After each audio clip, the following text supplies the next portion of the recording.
बिस्मिल्लाहिर्रहमानिर्रहीम। मां सलाहुद्दीन हमारे Siya Sindhi arts class number 12 जो टॉपिक है फ्रैक्शन। इन वीडियो के अंदर असां फ्रैक्शन के सिंपल कंसेप्चुअल समझंदासीं ऐं उन खां पोइ उन जो कुछ पिक्टोरियल फॉर्म कंदासीं ऐं इंशाल्लाह कुछ ईंदड़ क्लासनि में स्टेप वाइज असां फ्रैक्शन के पंहिंजे तकमील ते पुॼाईंदासीं। सोचो त स्टार्ट कयूं था पंहिंजे क्लास के। असांजो जेको मौज़ू आहे फ्रैक्शन यानी अणपूर। हाणे हिन जे अंदरि जेके अंग हूंदा आहिनि 2/5 यानी हिन अंदाज़ में अंग लिखिया वेंदा आहिनि त हिन खे पढ़बो कीअं आहे 2/5 या 2/5।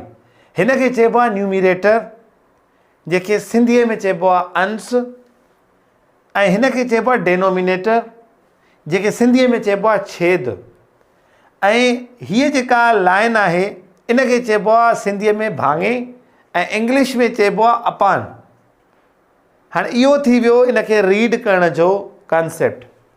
हाणे तव्हां खे मां ॿुधायां त असां जेको अंग पढ़ंदा आहियूं सिंपल तरीक़े सां, जेके मिसाल मां तव्हांखे 5, 10, 12 सर ही जो आहिनि त हिन जी एंट्री छो थी थिए असां वटि, यानी हिननि नंबरनि खे चइबो आहे होल नंबर्स, यानी सॼा आदद, पूरा आदद। हिननि खे चइबो आहे अणपूरा आदद, यानी जेके कंप्लीट न हुजनि। हाणे फ्रैक्शन जी डेफिनेशन छा आहे? When we cut an object each part of object is called fraction. जॾहिं असां कंहिं बि शइ खे कटींदासीं उन जे हर टुकड़े खे अणपूरो चवंदासीं असां।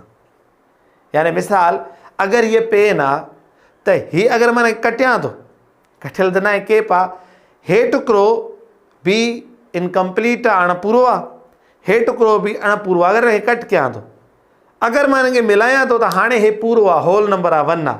हाणे तव्हां सम्झी विया हूंदव त जॾहिं बि शयूं अणपूरियूं हुजनि, अणपूरनि जी शिकिल में असां अणपूरनि वारा अंग इस्तेमालु कंदा आहियूं जेके इनकम्पलीट हूंदा आहिनि। ऐं जेके नॉर्मल रूटीन में लाइफ में असां अंग इस्तेमालु कंदा आहियूं 5, 10, 12, इन खे चइबो आहे कंप्लीट नंबर्स, होल नंबर्स, यानी बसि इहे पूरा आहिनि, इहे अणपूरा न आहिनि। इन जो मां तव्हांखे हिकिड़ो वधीक मिसाल ॾियां थो। मिसाल कीअं? हिकिड़ो प्लाट आहे जंहिंजा 4 मतिलबु टुकड़ा आहिनि, या हिकिड़ो केक आहे उन जा 4 टुकड़ा आहिनि। उन मां अगरि कंहिं बंदे खे हिकिड़ो केक जो टुकड़ो ॾियो था त तव्हां उनखे अणपूरो केक ॾिनो आहे, हुनखे पूरो केक न आहे ॾिनो। त इन खे अणपूरे जी लैंग्वेज में असां लिखी सघूं था 1/4। ऐं हिते वॾी लॉजिक अथव जेका अॻिते हली करे तव्हांखे परसेंटेज वग़ैरह में कमु ईंदी, उहा कहिड़ी आहे त हेठां टोटल नंबर लिखिबो आहे, मथां गिवन नंबर या कलर्ड, यानी गिवन यानी कंहिंखे तव्हां मिसाल प्लाट मां हिकिड़ो टुकुर ॾियो था त गिवन आहे, ऐं चेन मां अगरि हिकिड़े कलर कयो था त मां सी लिखियो आहे, पंहिंजे सम्झण ख़ातिर हिन क्लास जे अंदरि। त मथां असां कहिड़ो नंबर लिखंदा आहियूं बाबा? जेतिरो असां टुकुर ॾियूं था या जेको कलर्ड पार्ट आहे। ऐं हेठां असां कहिड़ो लिखंदा आहियूं? जेके टोटल नंबर हुया। ठीकु आहे, सो असां टोटल नंबर हेठां लिखियोसीं। हाणे जेको 1/4 आहे इहो छा आहे? इनकम्पलीट आहे, अणपूरो नंबर आहे। इन जे करे ई असां अणपूरे में लिखियोसीं। अगरि असां कंहिंखे 4 ॾेई छॾियूं आहे पोइ त रांदि ई ख़तमु हुई। मतिलबु पोइ तव्हां लिखो बाबा मां तोखे 4 टुकड़ा ॾेई छॾिया, बसि ख़तमु, हे त होल नंबर आहे। असांखे हिन जी ज़रूरत तॾहिं पई जॾहिं तव्हांजूं शयूं इनकम्पलीट वयूं, सो उन जे करे असां हिनखे 1/4 करे लिखियोसीं। हाणे चऊं था त तव्हांखे अगरि मां हिकिड़ी तस्वीर ॾियां थो, हिकिड़ो ट्राईएंगल आहे, ठीकु आहे, हुनखे फ़र्ज़ु कयो विच तां लीक ॾियां थो ऐं हिकिड़े टुकड़े खे कलर कयां थो। ठीकु आहे, अगरि तव्हांजे साम्हूं क्लियर आहे त, यानी हिन में ॾिसो टोटल नंबर किथां लिखंदासीं? हेठां 2 टुकड़ा आहिनि, हिन जा 2 पासा मां ठाहिया आहिनि। कलर्ड पार्ट केतिरो आहे? 1। असां हिनखे हिन तरीक़े सां रिप्रेज़ेंट कंदासीं। हाणे तव्हांजे साम्हूं कुझु नंढा नंढा ग्राफ आया हूंदा फ्रैक्शन जा। इते ई वीडियो खे पास कयो ऐं उन्हनि जा अणपूरा लिखो पंहिंजी कॉपी ते। हेठां कहिड़ो अंगु लिखिणो आहे? टोटल। मथां कहिड़ो लिखिणो आहे? Coloured part. हाणे मूंखे उमेदु आहे त कुझु तस्वीरूं ऐं कुझु हिननि एग्ज़ाम्पल्स खे सम्झंदे तव्हां फ़िलहालु अणपूर जो हिकिड़ो नंढो कॉन्सेप्ट पंहिंजे ज़हन में ज़रूरु विहारे सघिया हूंदव त इन जो आख़िर वजूद आयो छाजे करे जो असांखे इनकम्पलीट नंबर सां सामनो करिणो पियो ऐं उहे असांखे रिप्रेज़ेंट बि करिणा हुया, उन जे करे असांखे अणपूर मिलियो। हाणे असां अणपूर खे फर्दर सम्झण जी कोशिशि कयूं था। हाणे असां अचूं था अणपूर जी डेफिनेशन कंसेप्ट खां पोइ अणपूर जा घणा क़िस्म आहिनि। अणपूर जा ॿ क़िस्म आहिनि, हिकिड़ो आहे त कॉमन फ्रैक्शन जंहिंखे असां आम अणपूर चवंदा आहियूं, ऐं हिकिड़ो आहे डेसिमल फ्रैक्शन जंहिंखे असां चवंदा आहियूं ॾहाई अणपूर। ठीकु आहे, यानी जंहिंजे अंदरि पॉइंट्स हूंदियूं आहिनि। हाणे हीउ असांजो सॼो सारो आउटलाइन में बि टॉपिक आहे, असां पढ़ंदासीं। असां हाणे जे सफ़र लाइ निकिरंदासीं उहो हूंदो कॉमन फ्रैक्शन।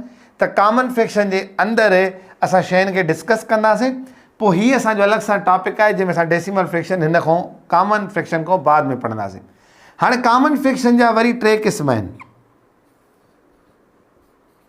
हिकिड़ो आहे प्रॉपर फ्रैक्शन,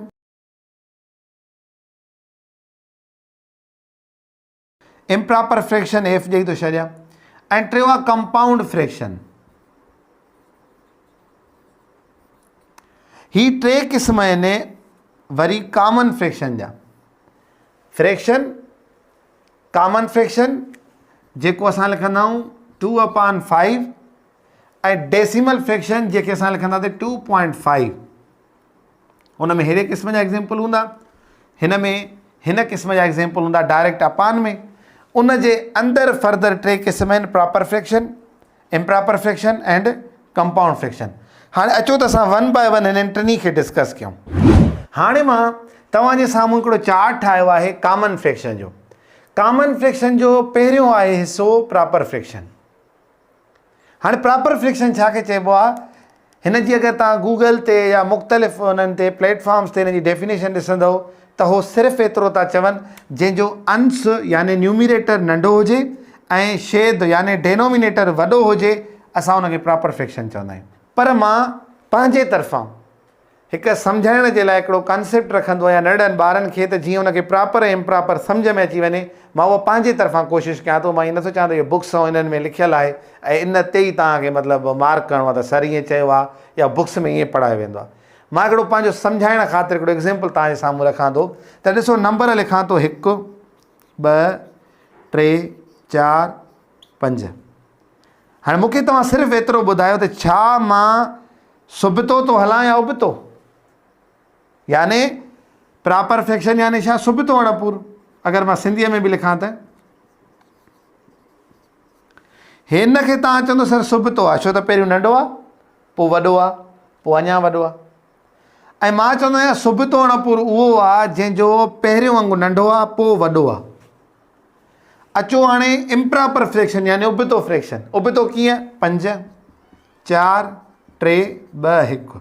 तव्हां चवंदो सर हे उबतो आहे, छो त पहिरियों वॾो आहे, पोइ नंढो, पोइ नंढो, पोइ नंढो। हे उबतो तरीक़ो आहे। इन जे करे चवां थो त जॾहिं पहिरियों वॾो अचे पोइ नंढो अचे, इन खे असां चवंदा आहियूं उबतो अणपूर यानी इम्प्रॉपर फ्रैक्शन। ऐं हूअं अगरि तव्हां हिन तरीक़े खे ॾिसंदव त हिन में हिन खे चइबो आहे डिसेंडिंग ऑर्डर, यानी वॾ नंढाई। मां वरी बि हिन ॻाल्हि इज़हार कयां थो सिर्फ़ु कॉन्सेप्ट सम्झण जे लाइ, त तव्हां अगरि किथे नंढे ॿार खे का दुश्वारी अचे थी त अने उबतो सुबतो कीअं आहे ऐं अंश छेद नथो सम्झे, त हुनखे इहो चवंदासीं अगरि पहिरियों वॾो थो अचे पोइ नंढो थो अचे त इहो इम्प्रॉपर आहे, उबतो आहे। सुबतो छा आहे, सुबतो इहो आहे त पहिरियों नंढो हुजे पोइ वॾो अचे, इन खे असां सुबतो अणपूर चवंदा आहियूं।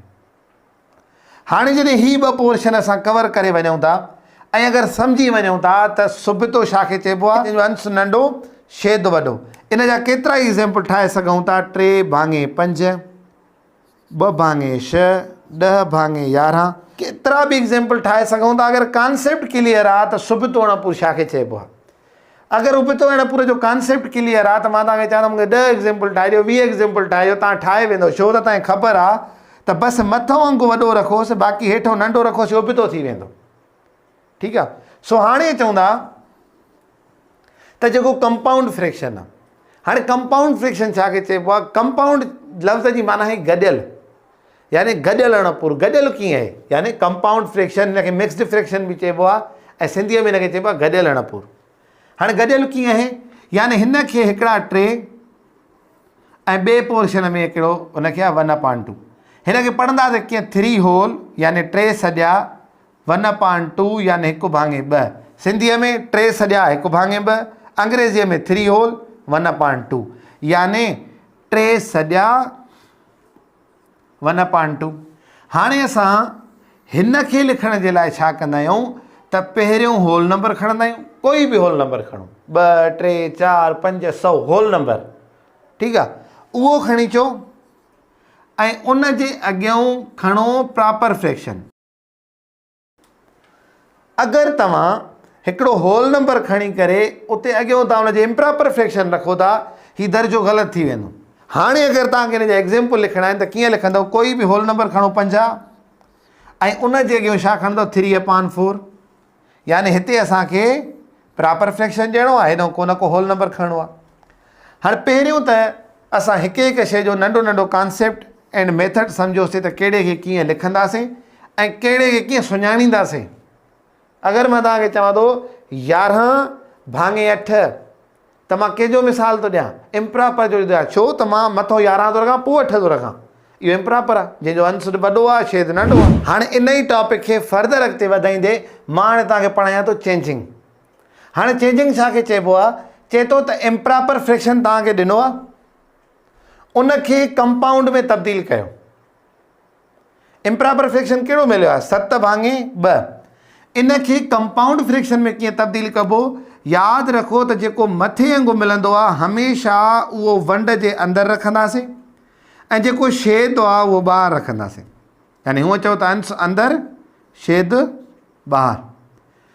हिन छेद जी हिन ते टेबल पढ़ो, 2 जी 1 ॾूं 2 2 ॾूं 4 3 ॾूं 6 4 ॾूं 8 वधी थो वञे, असां वंड सिखी विया आहियूं त 3 ॾूं 6, 7 मां 6 वेंदा घणा बचंदा 1।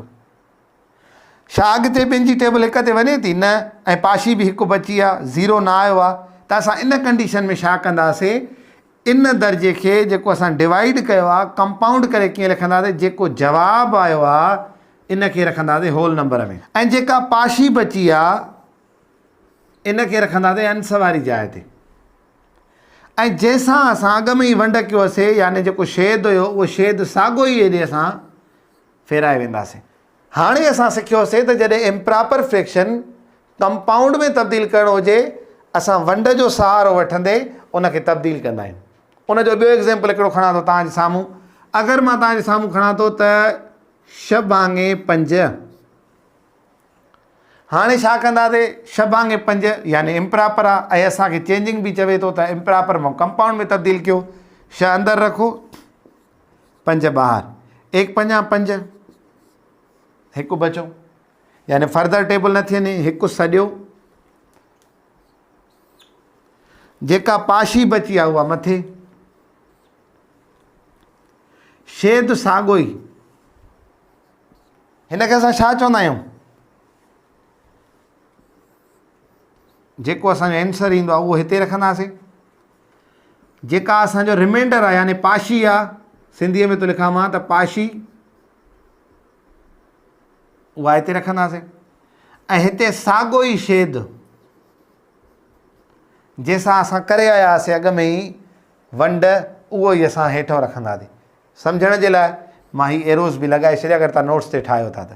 हाणे असांजे लाइ नेक्स्ट कंडीशन इहा आहे, चवे थो जिन खे तव्हां इम्प्रॉपर मां कंपाउंड कयो आहे उहे कंपाउंड मां वापसि असांखे इम्प्रॉपर करे ॾियो। ठीकु आहे, हाणे जवाबु असांखे हिन जो छा हुयो 7/2, हिन जो छा हुयो 6/5। हाणे मां हिन खे ड्राए करे हिते तव्हांखे हल करे ॾेखारियां। ठीकु आहे, मां तव्हांजे साम्हूं हिकिड़ा हुन जा आंसर लिखी छॾिया आहिनि अॻ में, पर हाणे असां तरीक़े सां हिन खे वापसि इम्प्रॉपर में कंदासीं। चवे थो कंपाउंड खे इम्प्रॉपर में तब्दील कयो, पहिरियों चए पियो इम्प्रॉपर खे कंपाउंड में कयो, हाणे चए थो न मूंखे वापसि मोटाए ॾियो, वापसि असांखे इम्प्रॉपर करे ॾियो।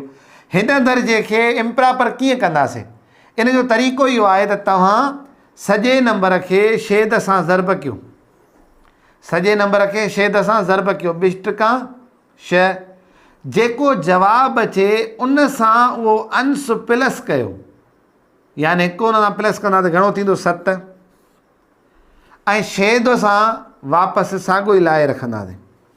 हीअ असांजो जवाबु। ॾिसो असांखे छा हुयो 7/2, 7 भाङे 2 वापसि मिली वियो। अचो हिन खे वापसि कीअं तब्दील, 1 5 5, 5 में छो त 5 1 सां ज़र्ब कंदासीं बचंदा 5, 5 खे मथे अंक सां जोड़ कंदासीं थींदा 6। ऐं असां छेद साॻियो ई लाहे रखियोसीं त जेके मां तव्हांजे अॻियां हेॾो रखिया हुया त पोइ असां चेक कंदासीं, ॾिसो असांखे वापसि उहे अंग मिली विया जेके असां मोटाया हुयासीं। हाणे मां तव्हांजे साम्हूं हिकिड़ो मिसाल खणी आयो आहियां, 3 सॼा 2 भाङे 4, यानी कंपाउंड में असां छा कंदा आहियूं, पहिरीं होल नंबर रखंदा आहियूं पोइ प्रॉपर फ्रैक्शन रखंदा आहियूं। मां हिते कंपाउंड नंबर खणी आयो आहियां, पर ॾिसो होल नंबर खयो आहे, पर हिन पासे ॾो मां इम्प्रॉपर खयो आहे, यानी जंहिंखे असां ग़लति दर्जो मञींदा आहियूं। छो ग़लति मञींदा आहियूं, इन जो हिते सबबु असांखे ख़बर पवंदी। ॾिसो कीअं, 3 चौंक 12, 12 में 2 मिलाईंदासीं घणा थींदा 14, 4 साॻा ई लाहे रखंदासीं। ॾिसो असां हिनखे कंपाउंड खे इम्प्रॉपर में कयोसीं। अचो हिनखे बि इम्प्रॉपर में कयूं था, 2 चौंक 8, 8 ऐं 4 12, 2 साॻा ई लाहे आयासीं। हाणे असां छा कंदासीं, हाणे असांखे चयो थो वञे त हे जेको तव्हां अंग वठी आया आहियो इम्प्रॉपर में, असांखे मोटाए ॾियो कंपाउंड पंहिंजो। असां छा कंदासीं, 14 खे वंड कंदासीं चैन सां, यानी चैन जी टेबल 14 ते पढ़ो, 1 चौंक चौंक 2 चौंक 3 चौंक 12, कट कंदो त छा जवाबु ईंदो 2। हाणे असां वधीक टेबल न थी वञे त असां छा कंदासीं, तव्हांखे ख़बर आहे त जेको जवाबु आयो आहे इन खे ॿाहिरि रखूं, पाशीअ खे मथूं, छेद साॻियो ई, असांजो उहो ई अंग मिली वियो, 3 सॼा 2 भाङे 4। अचो हिन खे था वापसि मोटायूं, छॾूं, हे त वापसि ई नथो मोटे। अगरि वापसि नथो मोटे त असां कीअं चवंदासीं त हे दर्जो सही आहे।